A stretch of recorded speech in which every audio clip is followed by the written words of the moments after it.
오늘의 말씀 열왕기상 9장 1절에서 9절. 솔로몬이 여호와의 성전과 왕궁 건축하기를 마치며 자기가 이루기를 원하던 모든 것을 마친 때에 여호와께서 전에 기브온에서 나타나심 같이 다시 솔로몬에게 나타나사 여호와께서 그에게 이르시되 내 기도와 내가 내 앞에서 간구한 바를 내가 들었은즉 나는 내가 건축한 이 성전을 거룩하게 구별하여 내 이름을 영원히 그곳에 두며 내 눈길과 내 마음이 항상 거기에 있으리니 내가 만일 내 아버지 다윗의 행함같이 마음을 온전히 하고 바르게 하여 내 앞에서 행하며 내가 내게 명령한 대로 온갖 일에 순종하여 내 법도와 율례를 지키면 내가 내 아버지 다윗에게 말하기를 이스라엘의 왕위에 오를 사람이 내게서 끊어지지 아니하리라 한 대로 내 이스라엘의 왕위를 영원히 견고하게 하려니와 만일 너희나 너희의 자손이 아주 돌아서서 나를 따르지 아니하며 내가 너희 앞에 둔 나의 계명과 법도를 지키지 아니하고 가서 다른 신을 섬겨 그것을 경배하면 내가 이스라엘을 내가 그들에게 준 땅에서 끊어버릴 것이요 내 이름을 위하여 내가 거룩하게 구별한 이 성전이라도 내 앞에서 던져버리리니 이스라엘은 모든 민족 가운데에서 속담거리와 이야기거리가 될 것이며 이 성전이 높을지라도 지나가는 자마다 놀라며 비웃어 이르되 여호와께서 무슨 까닭으로 이 땅과 이 성전에 이같이 행하셨는고 하면 대답하기를 그들이 그들의 조상들을 애굽 땅에서 인도하여 내신 그들의 하나님 여호와를 버리고 다른 신을 따라가서 그를 경배하여 섬김으로 여호와께서 이 모든 재앙을 그들에게 내리심이라 하리라 하셨더라. 아멘. 구약의 영웅이라고 하면 단연코 다윗을 말할 수 있습니다. 이 구약의 영웅 다윗의 평생 소원이 하나님의 전 성전을 건축하는 것이었습니다. 무슨 이유로 다윗이 성전을 건축하기를 일생의 꿈으로 삼았을까요? 거기에는 이유가 있습니다. 먼저 성전이 무엇인가를 알면 다윗을 이해할 수가 있습니다. 성전이 과연 무엇하는 곳일까요? 성전이 왜 필요한가요? 첫째, 성전은 하나님의 이름을 두는 곳이기 때문에 그렇습니다. 하나님의 이름을 둔다. 모든 공간은 무언가를 두기 위한 거예요. 물탱크라는 공간은 물을 두기 위한 거고 서재라는 공간은 책을 두기 위한 공간입니다. 성전이라고 하는 것은 하나님의 이름을 두기 위한 공간이라는 거죠. 그래서 하나님은 당신의 이름을 둘 만한 집을 하나님이 친히 찾으셨습니다. 오늘 본문 앞에 열왕기상 8장 16절 함께 읽겠습니다. 시작. 내가 내 백성 이스라엘을 애굽에서 인도하여 낸 날부터 내 이름을 둘 만한 집을 건축하기 위하여 이스라엘 모든 지파 가운데에서 아무 성읍도 택하지 아니하고 다만 다윗을 택하여 내 백성 이스라엘을 다스리게 하였노라 하신지라. 아멘. 하나님이 당신의 이름을 둘 집을 찾았어요. 그런데 어떤 집 하나, 어떤 땅을 직접 찾은 것이 아니라 다윗을 선택해서 당신의 이름을 둘 만한 곳을 찾으셨다는 거예요. 이제 다윗의 아들이 솔로몬 왕이 하나님의 성전을 완공을 했습니다. 그리고는 이렇게 말합니다. 16절 함께 시작. 여호와께서 그에게 이르시되 내 기도와 내가 내 앞에서 간구한 바를 내가 들었은즉 나는 내가 건축한 이 성전을 거룩하게 구별하여 내 이름을 영원히 그곳에 두며 내 눈길과 내 마음이 항상 거기에 있으리니. 아멘. 솔로몬 성전을 보면서 하나님이 내 이름을 영원히 두겠다. 내 마음과 관심사와 내 눈길까지 이곳에 두겠다. 이렇게 말합니다. 그러면 여호와의 이름을 둔다는 것이 무엇일까요? 여호와의 이름을 둘 만한 집, 여호와의 이름이 있을 만한 집, 여호와의 이름이 될 만한 집, 이런 의미를 갖고 있어요. 그 의미의 첫 번째는 하나님을 만나는 만남의 장소라는 거죠. 하나님의 이름이 있다는 것은 하나님을 만났다는 의미입니다. 창세기에 보면 이삭의 아들 야곱과 에서가 있어요. 그런데 이 둘째 아들 야곱이 형 에서 장자가 받아야 될 축복을 훔치기 위하여 눈이 잘 안 보이는 노년의 아버지를 속여서 손에 양털을 바르고 목에 양털을 바르고 아버지에게 들어가서 아들의 축복, 장자권의 축복을 다 도둑질을 해버렸어요. 에서가 아버지의 축복 기도를 받고 싶었는데 아버지가 동생을 위하여 축복을 다 빌어버렸어요. 에서는 분노하여서 자기의 축복을 빼앗아간 야곱을 죽이려고 합니다. 이 소식을 알고 동생은 저기 멀리 하란에 있는 외삼촌 집으로 도망을 갑니다. 밤새도록 도망을 갑니다. 형이 언제 쫓아올지를 몰라요. 밤에 지친 몸으로 광야에서 돌베개를 베고 그 추운 추운 밤을 지새게 됩니다. 그런데 그 꿈에 하나님이 야곱에게 나타났습니다. 그 꿈에 하나님이 야곱에게 이런 말을 합니다. 나는 너의 할아버지를 돌보아준 아브라함의 하나님이다. 내가 너의 아버지를 돌보아준 이삭의 하나님이다. 내가 너와 함께 하겠다. 그리고 네가 누워있는 이 땅을 내가 너와 너 자손에게 다 주겠다. 그리고 너의 자손이 티끌처럼 많아질 것이다. 너의 자손을 통하여 온 세상 민족이 다 복을 받으리라. 아브라함과 이삭에게 주었던 축복을 야곱에게 하나님이 주고 있는 거예요. 그리고 불안하여 도망가는 야곱을 위로합니다. 내가 너와 함께 하리라. 내가 너와 항상 함께 하리라. 그리고 너는 반드시 살아서 고향으로 돌아오게 되리라. 그리고 내가 이 약속 반드시 이루리라. 하나님의 꿈에 이렇게 약속을 하는 거예요. 너무 좋고 너무 놀라서 벌떡 일어났어요. 보니까 꿈속에서 하나님이 나타나신 겁니다. 이튿날 새벽에 야곱이 일찍 일어나서 자기가 돌베개로 삼았던 그 돌을 세우고 그 위에 기름을 붓고 그 땅 이름을 베델이라고 지었습니다. 베이트, 하우스, 집이란 뜻이고 엘은 하나님이란 뜻이에요. 그래서 베델 그러면 하나님의 집이다. 아, 여기가 하나님의 집이구나.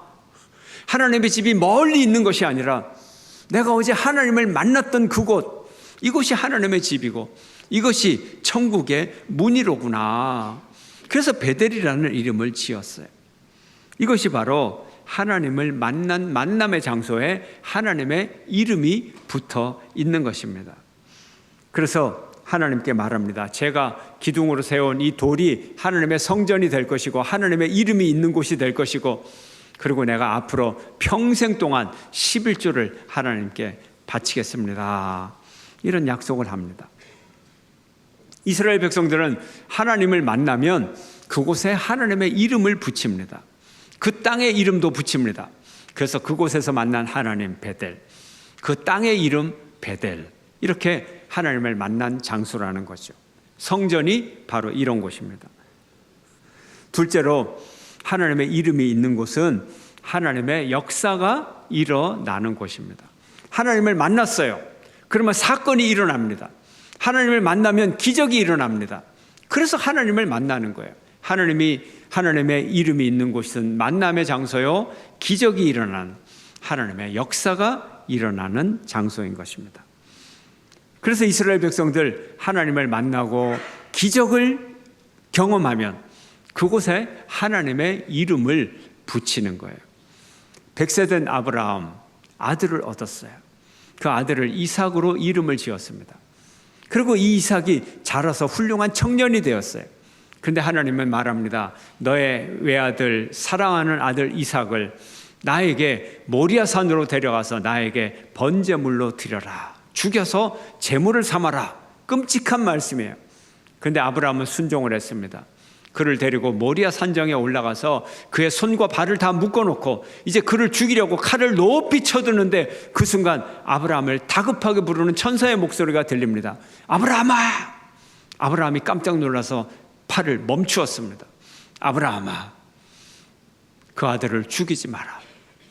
너는 이미 그 아들을 나에게 바친 것과 다름이 없다. 너는 이미 그 아들을 나에게 바쳤느니라. 내가 너의 마음을 알고 너의 신앙을 알고 너의 헌신을 내가 알았다. 이렇게 아브라함을 칭찬해 주었어요. 그때 아브라함이 눈을 들어서 옆을 보니까 큰 뿔이 있는 숫염소 한 마리가 가시덤불에 걸려서 오지도 못하고 가지도 못하고 꼼짝 못하는 모습을 바라봅니다. 그때 중요한 사실을 깨달았어요. 하나님이 정말 원하셨던 제물은 저 숫양이구나. 하나님이 제물을 준비하셨구나. 그래서 그 제물을 가지고 번제물로 삼아 하나님께 제사를 드렸습니다. 그리고는 그 땅 이름을 붙입니다. 그 땅의 이름이 여호와 이레. 그곳에서 역사하신 하나님의 이름 여호와 이레. 그래서 하나님이 준비하신다. 그 땅 이름이 여호와가 되었고, 하나님을 향하여 준비해 주시는 하나님, 당신은 준비해 주시는 하나님입니다. 땅 이름과 하나님의 이름을 짓게 되었습니다. 여러분은 어떤 하나님을 경험했어요? 여러분을 구원해 주셨어요? 구원의 하나님, 그 하나님이 하나님의 이름이에요. 병에서 나음을 입었어요? 하나님, 고쳐주시는 하나님, 위로해 주시는 하나님, 축복해 주시는 하나님, 회복시켜 주시는 하나님, 명예를 다시 살려주시는 하나님, 하나님의 이름을 짓는 여러분 되시기를 축원합니다. 하나님의 이름은 역사하시는 하나님이에요. 그리고 성전의 두 번째 뜻은 기도하는 집입니다. 첫 번째 뜻은 하나님의 이름을 둔다. 그 이름은 만남과 기적. 두 번째 뜻은 기도하는 집이다. 기도란 우리의 영혼의 숨입니다. 사람이 숨을 쉬어야 살아요. 숨을 쉬어야 생명입니다. 기도는 우리의 영혼의 생명이에요. 그리고 하나님과 사귐이고 하나님과 소통하는 것이고 하나님의 뜻을 전달받는 시간이에요. 성전에 하나님의 이름을 왜 두었나요? 하나님의 이름을 부르라고 이름을 두었죠. 이름을 부르는 것이 무엇입니까? 대화하는 거예요. 관계를 처음 맺고 대화하는 것, 이것이 이름을 부르는 거예요. 이름을 모르면 대화하기가 힘들어요. 인격적인 만남이 이루어지질 않아요. 어이 저기요, 어이 여기요, 여기저기 여기저기 하면서 데이트를 하고 결혼하면서 우리 저기요 결혼합시다, 이런 얘기가 나올 수가 없어요. 이건 있을 수가 없어요. 이름을 알아야죠. 아무개 씨 결혼해요 이렇게 돼야죠. 이름도 모르면서 저기요 마음에 들어서 댁은 내 타입인데요, 그건 말이 안 되죠. 인격적인 관계가 이루어질 수가 없어요. 하나님이 우리에게 당신의 이름을 주십니다. 대화하기 위해, 만나기 위해. 우리가 사람을 만나면 명함을 주고받고 연락처를 주고받고 누구에게? 호감이 있는 사람에게, 마음이 있는 사람에게, 관심이 있는 사람에게 우리는 연락처를 주고 이름을 알려주는 거예요.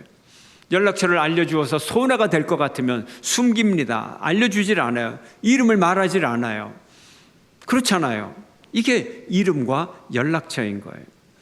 그리고 연락처를 알려주면 어때요? 그분이 나에게 연락을 해도 괜찮은 거예요. 허락을 해준 거예요. 그리고 때로는 연락을 기다리기도 하는 거예요. 연락처를 알려주고 기다리는 거예요. 이름을 알려주고 기다리는 거예요. 여러분 예배 중에 스마트폰을 갖고 오셨습니까?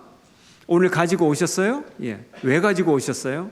오늘 전화 한 통화도 안 올 텐데, 문자 하나도 안 올 텐데, 카톡 메시지 하나도 안 오는데 그거 무겁게 갖고 다닐 사람 있나요?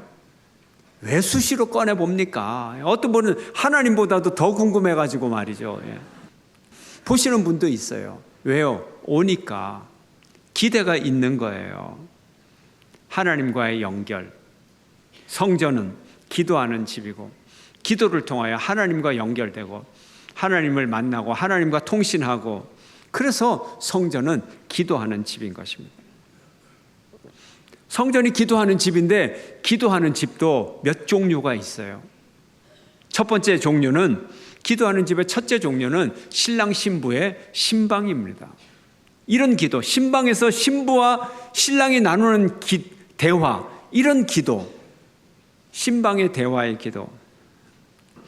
예수님은 우리의 신랑이고 우리는 예수님의 신부.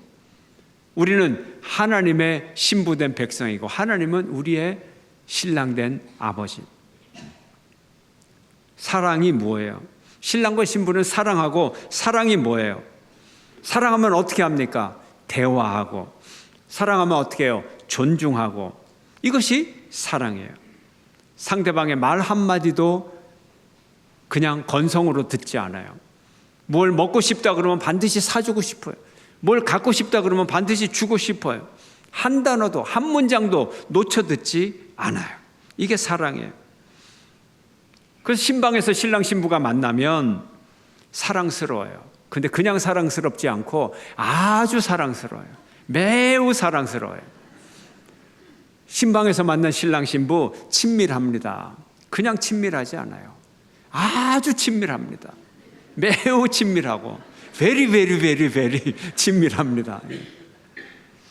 아주 솔직한 대화가 오가는 곳이, 그것이 신방이에요. 하나님과의 관계가 이와 같습니다. 근데 신랑 신부가 뭘 좋아한다, 먹고 싶다, 배고프다 했는데 그냥 건성으로 흘려들어요. 대화를 무시해버려요. 신랑 신부가 집 밖에서 빙빙 돌아요. 밤늦도록 집에 안 들어가요. 말도 안 하고 외박해요. 그럼 이 신랑 신부가 아니죠. 그곳은 신방이 아닌 거죠. 성전을 짓는 우리들, 하나님과의 기도의 방을 만드는 거예요. 신방을 만드는 거예요. 그런데 신방이 신방다우려면 신랑 신부가 알콩달콩 대화를 나눠야 되는 거예요. 신방에 대화가 있어야 되는 거예요. 하나님과 우리 사이에 진정한 대화가 있어야 돼요. 친밀한 사랑이 있어야 돼요. 우리의 목소리가, 신랑 신부의 목소리가 콧소리가 되고 노랫소리가 돼야 되는 거예요. 행복한 목소리가 돼야 되는 거예요. 하나님 앞에 나와 기도할 때 우리 목소리가 행복해야 돼요. 하나님이 그 기도를 행복하게 들어야 돼요. 이것이 성전인 것입니다, 여러분. 오늘 본문 4절 하반절 함께 읽겠습니다. 시작. 내가 내게 명령한 대로 온갖 일에 순종하여 내 법대와 율례를 지키면, 내가 너에게 명령한 대로 그대로 하는 거예요. 그대로 하는 게, 이게 사랑하기 때문에 어떤 일을, 일부의 일을, 한두 가지만 이 아니고 어떤 일을, 모든 일을, 온갖 일에 순종하라는 거예요. 모든 일에 순종하라는 거예요. 근데 여기 명령이라는 단어가 있잖아요. 명령이라는 단어가 있는데 이게 어떻게 신방의 대화입니까, 목사님? 근데 어쩔 수 없이 이 단어를 쓸 수밖에 없어요. 하나님은 우리의 신랑 되신 하나님 아버지지만, 하나님이시지만 또 아버지도 되시고 창조주도 되시는 거예요. 창조주가 피조물에게 말하는 것이 명령이라는 단어를 쓰지, 그럼 하나님이 피조물에게 사정한 대로 손을 비벼서 비는 대로 이런 표현이 있을 수 있나요? 그렇지 않잖아요. 창조주 하나님이기 때문에 명령한 대로. 그렇지만 이 명령은 달콤한 명령이에요. 우리를 살리는 명령이에요. 사랑의 명령이에요. 차렷, 일중식, 뒤로 돌아, 앞으로 가, 뭐 이런 무지막지한 명령이 아니에요. 그래서 우리는 하나님이 말한 모든 말씀을, 온갖 일을, 그의 법도와 율례와 은혜와 율법과 모든 규례와 이 모든 것을 우리는 다 지키는 거예요. 사랑의 말씀이기 때문에. 우리가 하나님의 성전을 8층까지 완성을 했습니다. 원래 1차 건축의 목표가 8층까지 짓는 것을 염두에 두고 기초도 짓고 모든 것을 다 지었어요. 이제 완성을 했습니다. 그렇다면 우리가 해야 할 일이 뭔가요? 하나님의 뜻을 더 잘 알아야 되고, 성경 말씀을 더 많이 읽어야 되고, 그 뜻을 깨달아야 되고, 더욱 순종해야 되고, 우리가 하나님의 말씀대로 더 살아가야 돼요.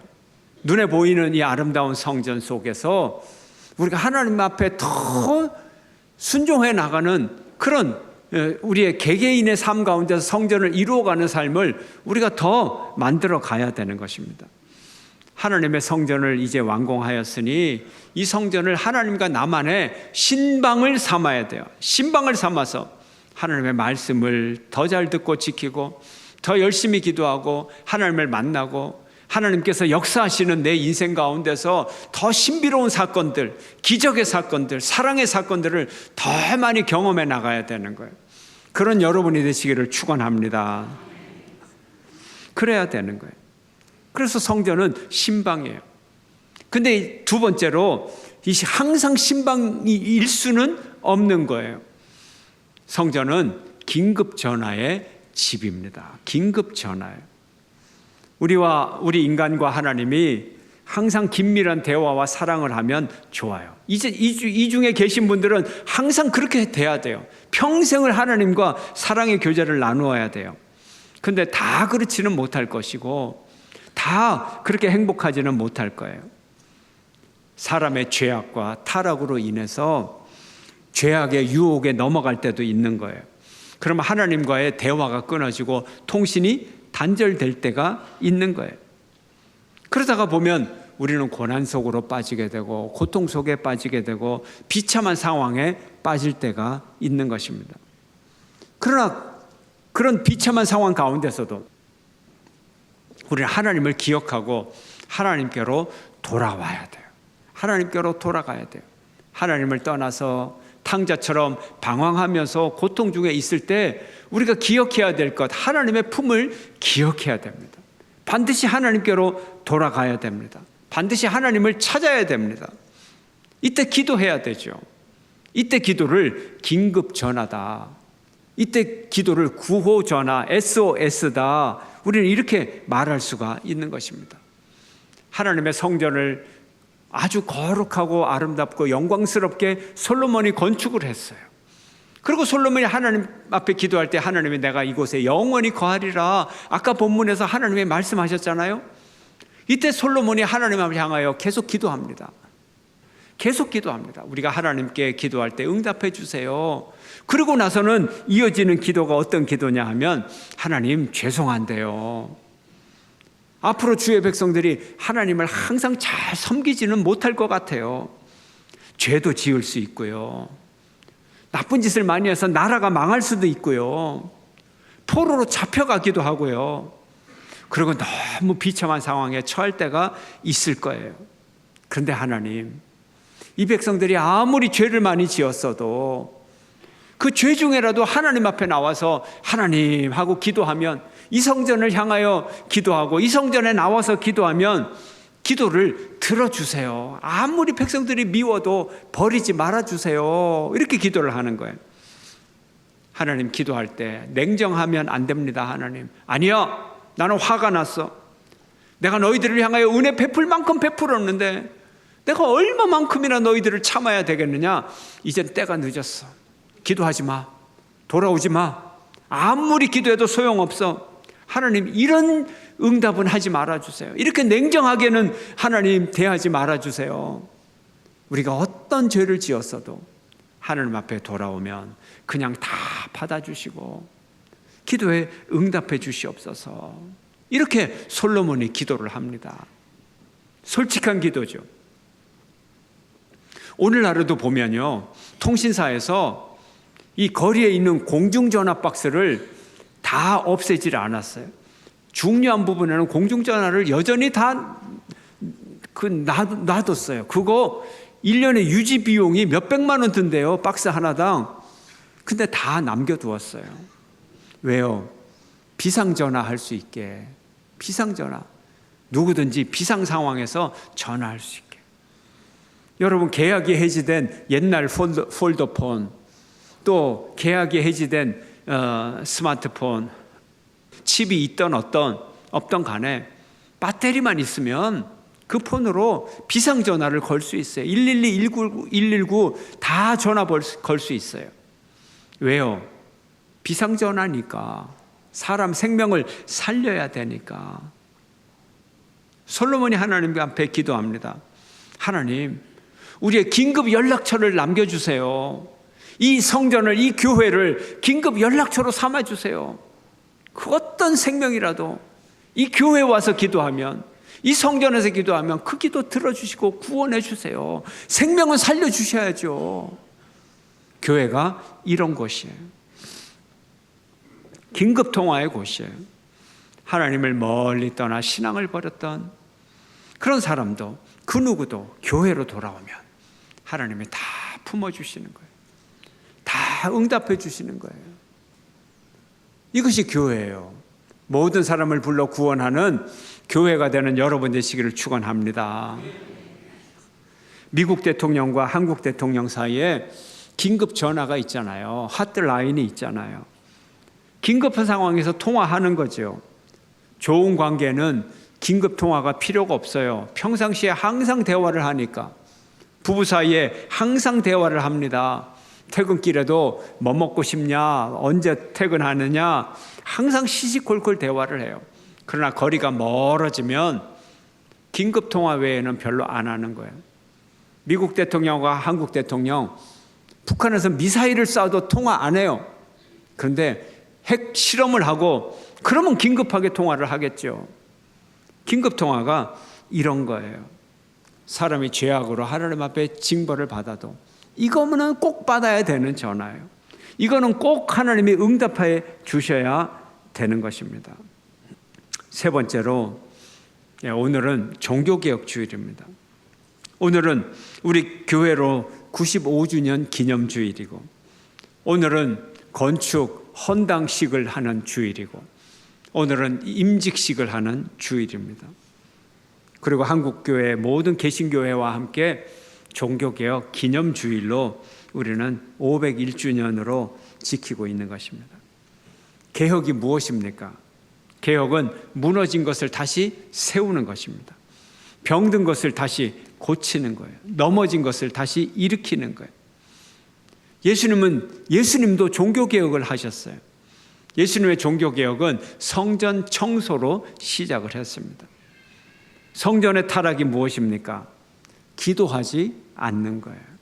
성전은 하나님의 이름을 두는 곳, 그리고 기도하는 집인데 이름이 없고 기도를 안 한다면 이것은 성전이 아닌 것이죠. 예수님의 시대의 성전에 하나님의 이름이 없고 성전에서 기도를 하지 않고 사람들은 성전에서 장사하기에 바빴습니다. 그래서 예수님은 채찍을 들고 성전에 들어가서 장사하는 사람들을 다 내어쫓으시고 돈 바꾸는 자들의 상을 엎고 비둘기 파는 사람들의 의자를 다 밀어버리고 예수님이 분노하시고 성전을 청소를 하셨던 것입니다.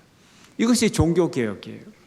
오늘날 우리 속에 하나님과 단절된 대화, 기도의 끈, 이것을 다시 세워서 하나님 앞에 기도하는 사람으로 우리가 다시 서면 우리가 종교개혁을 하는 거예요.